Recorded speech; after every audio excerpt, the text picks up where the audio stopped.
Hey guys, so welcome back to this channel. In this tutorial I'm going to show you how you can make a glow and shine text on CapCut.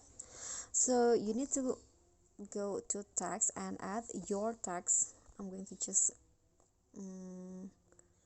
add this text right here, and then you can select your favorite phone. I'm going to use this Barlow phone. Click on the check icon, and then after that go to style, go to effects, and select this golden glow text effect. Okay, I'm going to use this. Then after that, click on this style and choose text, and then I'm going to select on white.